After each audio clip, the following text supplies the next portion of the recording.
What's going on, YouTube fam? It's your boy Wisco Madman coming at you. Day 2 of the Kyle Rittenhouse trials. That's what I'm reviewing at the moment. If you haven't heard already, yes, the final verdict is that Kyle Rittenhouse is found not guilty. I was going to say innocent there, but obviously we know the courts can't find you innocent. They only find you not guilty. So there's a lot of notes here that I have. I've been writing down notes from the trial.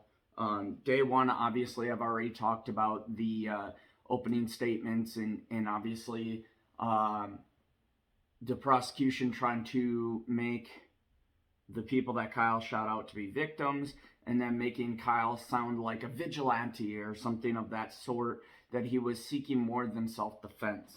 The defense obviously arguing the self-defense and showing that, unlike the media has sport out there, that Kyle is frequently in Kenosha and is basically from Kenosha. Yes, his mom lives in Antioch, Illinois. Antioch, I believe it is. That's about 30 minutes away. It's literally on the border of Illinois and Wisconsin. But, I mean, you're talking Dominick Black, his very close friend that he was with that night, lives in Kenosha. His dad lives in Kenosha.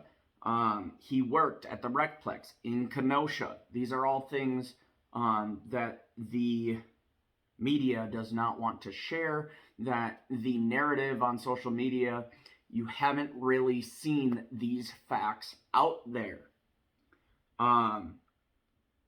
And this is really why I'm doing these videos. This is why I'm watching it myself. I'd like to develop my own opinion directly from the trial videos and not from excerpts and snippets and sound bites and whatever else people use to manipulate you. I'm simply giving you my opinion, and, do with it what you will. Ultimately, if you really have a problem, if you really feel like you're being lied to, all these videos labeled usually day 1, 2, 3, 4, all the way through 9 is so far as high as I've seen it. I think there was 9 days of trial, but all from PBS, the PBS news service. I don't recommend watching too much ABC. Obviously, you're going to get a little bit of snippets from them. NBC, same thing. PBS has the original live footage of the trials. They might say they're 7 hours long. Keep in mind, there's times where it literally videos when they're on a break. So you can fast forward through that portion. So, into day 2, if I remember correctly, Dominick Black was the start of day 2. And basically the main point that I pulled away from that is simply the prosecution really tried to make it out to be that Dominic supplied him with the weapon and everything else, which, don't get me wrong, he did. It was legally at the time Dominick Black's AR-15. He had 2 in his possession. The one that was actually his and the one that he technically bought for Kyle and kept in his possession because Kyle was underage. Dominick Black has since been charged with 2 felonies that night relating to providing a 17-year-old with a firearm. Further on down the road, I'll be digging into that. I'll get you information on whether or not those charges came through and that he was guilty of said charges. I believe, if I remember correctly, I think they mentioned something in this trial about it being like up to 3 years in prison for that. It seems pretty hefty overall. Obviously, looking at what the results were, I understand, but looking at what the initial, just simply providing somebody with a firearm, So just thoughts. Obviously, we know the gravity of what happened because of that. Kyle's attorney acknowledges. So another point that I noted on here is that Kyle's defense attorney acknowledges right from the get-go that you cannot just go willy-nilly pointing a firearm all over the courtroom. We've all seen the pictures. We've seen the prosecution do that. I haven't gotten to that part yet, but I'll definitely be coming back to that because he specifically makes sure that he holds it like this, and he even talks about how he can't go pointing it. It's a courtroom. You don't flag the courtroom. You don't flag anybody, period. The only time you point a firearm at somebody is when you intend to shoot that person, period.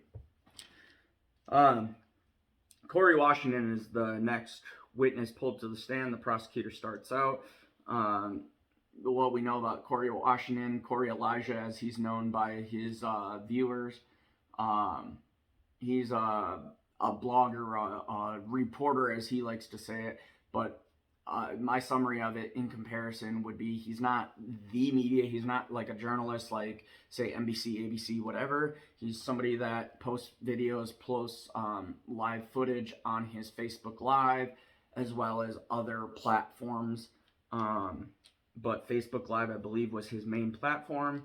The first shot, we find out when the prosecution is interrogating or questioning Corey, the first shot was fired by Joshua Jaminski.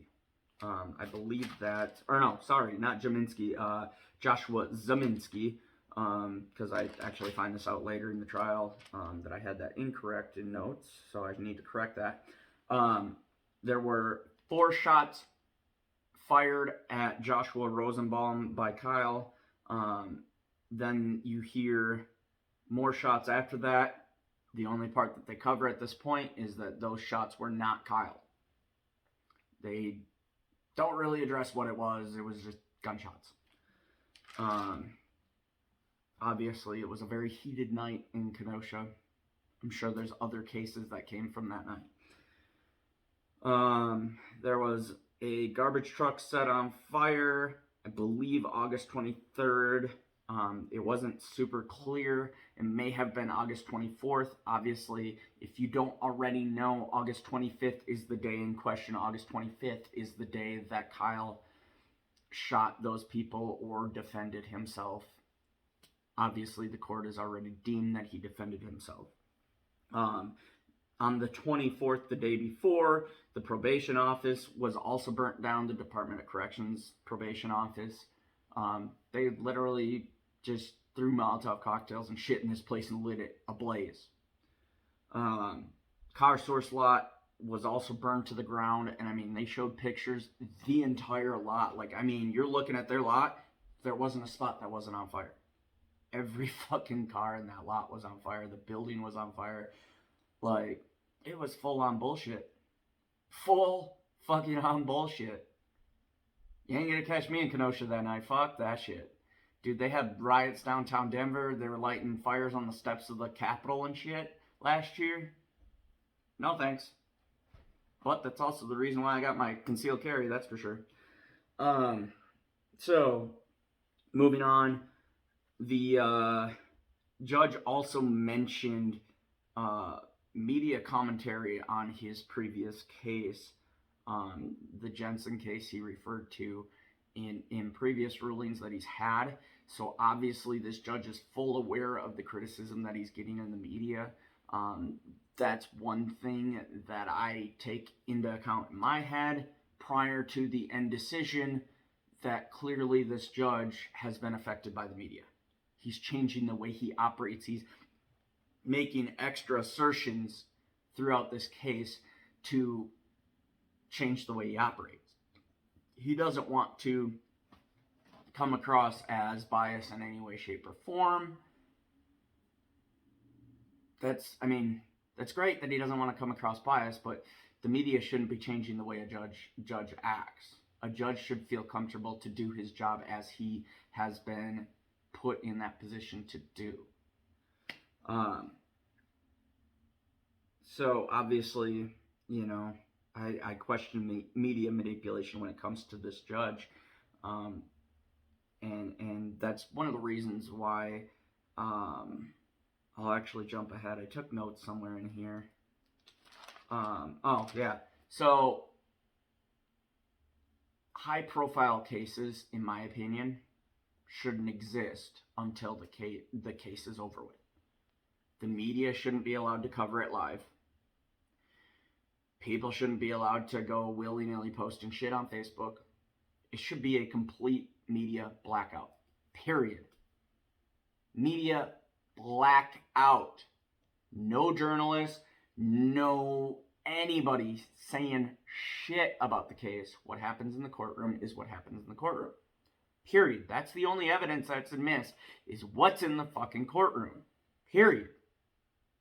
The fact that any case, I don't care who you are, if you're Joe Blow or if you're fucking Kanye West, shit should not be in the media. Honestly, the knowledge of the case, period, shouldn't be in the media until it's finished. Because there's a lot of times that cases get sealed or get expunged or whatever, they're hidden so the public doesn't know, and the media shouldn't be able to change that. So, in my opinion, in order to have fair trials, in order to have just trials, media coverage shouldn't happen until the final decision of the case. That way there's no jury manipulation or any of that kind of stuff. The judge isn't manipulated, the witnesses aren't manipulated, nothing in any way, shape, or form. Pure, unadulterated justice. That's it. So, I also noted in here that I felt like Prosecutor Binger tried to get hearsay admitted. It doesn't really matter what it was, because at the end of the day, objection was filed, not admitted. So, obviously both sides are going to try to do things like that, but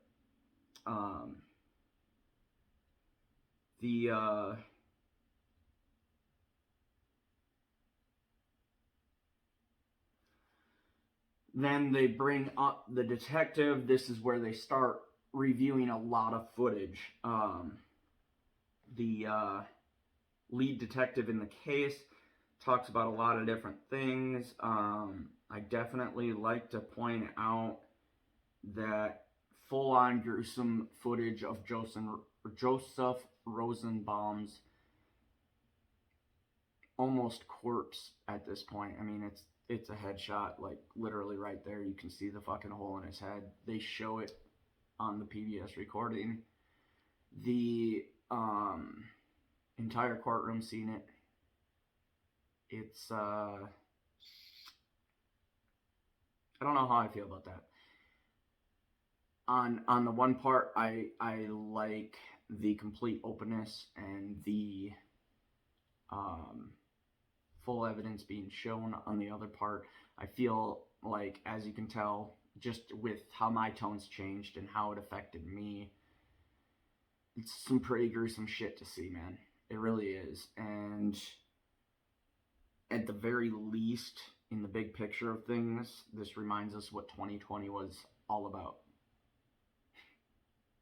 It was fucking chaos. Shock factor. I feel like some people within the jury, no in particular background, just people within the jury could have been affected enough by those videos to want to render a guilty verdict regardless of the other evidence. Clearly it didn't happen, but these are just, to me, those practices are not okay, man. And really, respect to the dead. Like, no, it's just, millions of people will see that shit. That's fucking gross. It's disgraceful. So, like I said, hole in his head, so clearly it was a headshot. You can hear in one of the videos, after Joseph Rosenbaum was shot, that people are yelling, "Call the police! Call the police!" These are the same people that are protesting all over the United States against the police. In this case, against the police. Whether or not I'm saying they're right. And then they turn to call the police. how are you going to call the police once you've defunded them all? How are you going to call the police when they no longer want to do their job because they're tired of being scrutinized for every little thing? Here's the deal. When you scream, fuck 12, fuck the police, fuck this, fuck that, fuck all these people, and I hate you, and I want to try to kill you, and I want to throw rocks at you, I want to throw Molotov cocktails at you, I want to push burning dumpsters towards you, all that kind of shit, you don't get to say call the police. Defend yourself, motherfucker. That's how I look at that. You know, so then there's a video that shows a mob chasing after Kyle.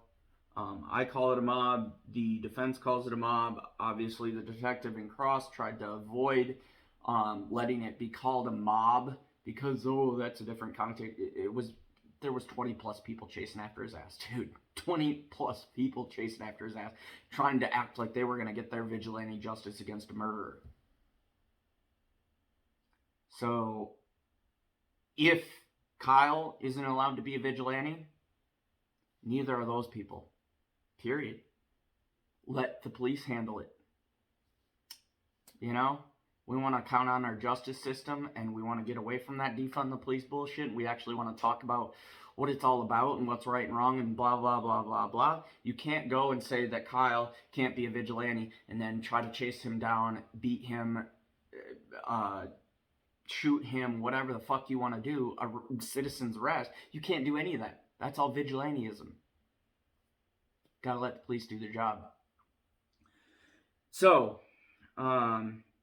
you hear him saying stop him, and that's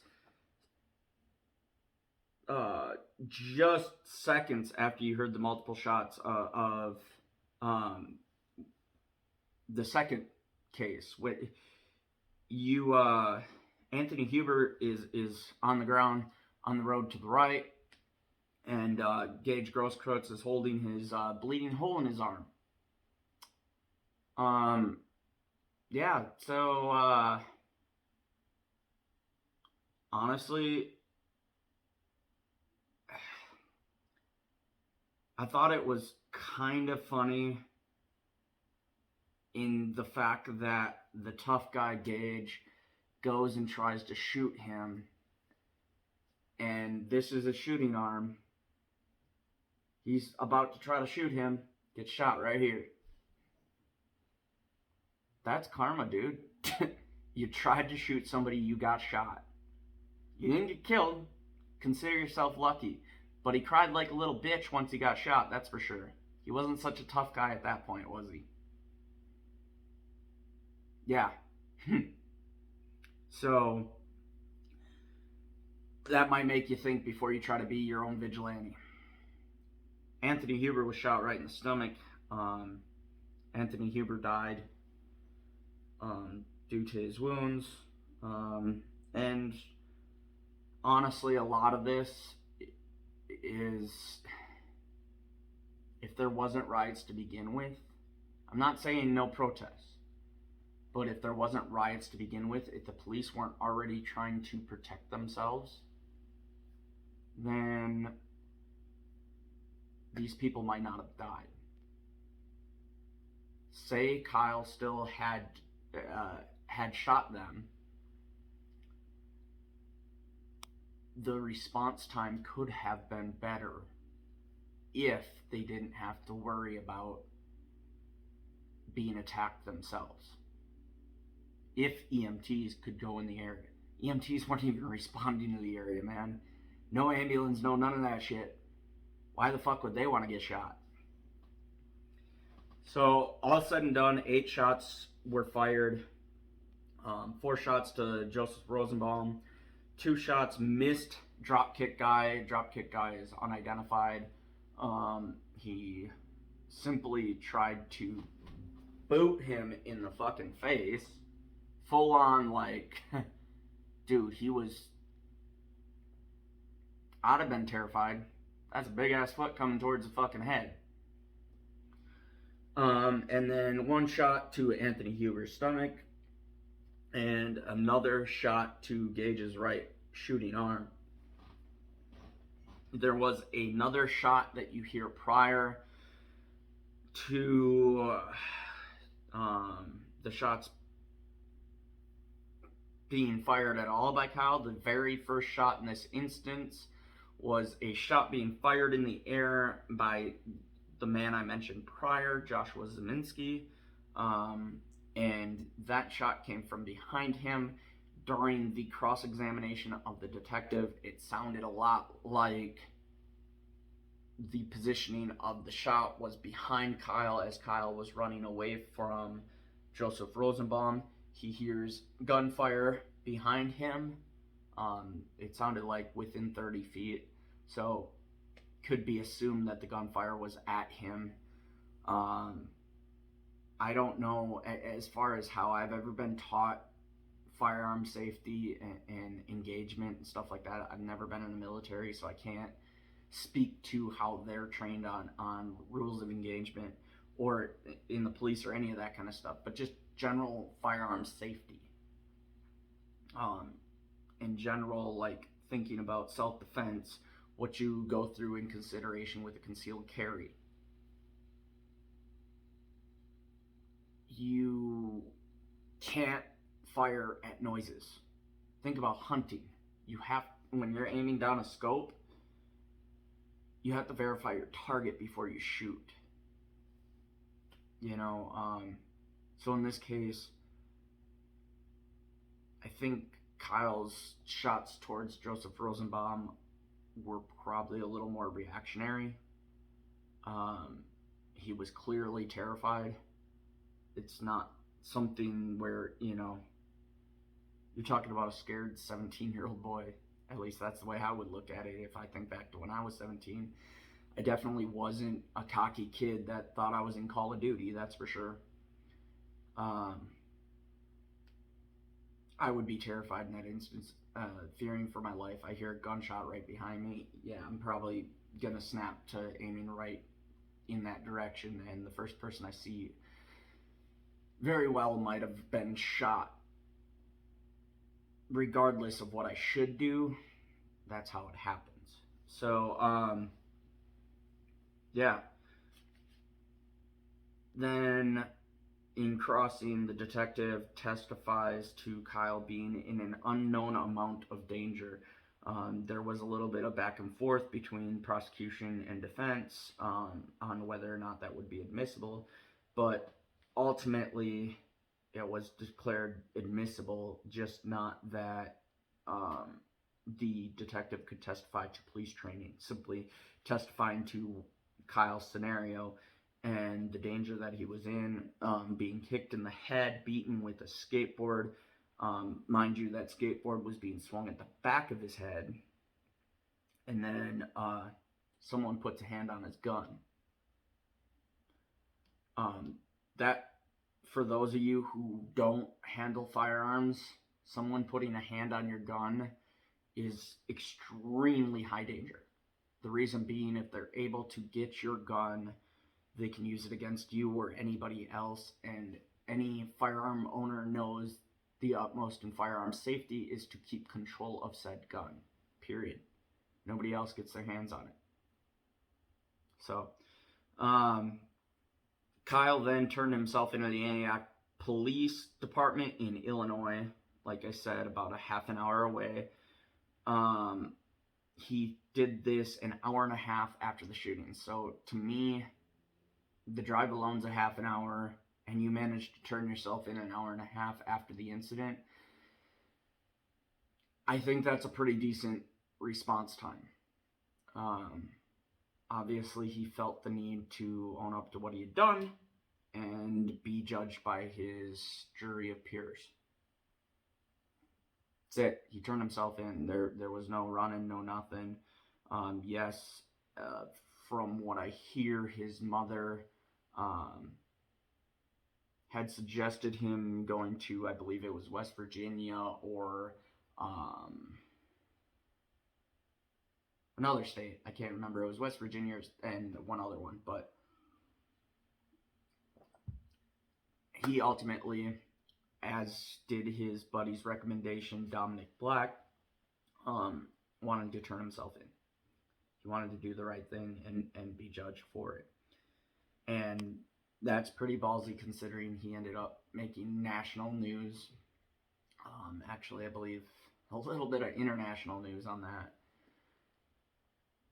Being looked at like he was a murderer.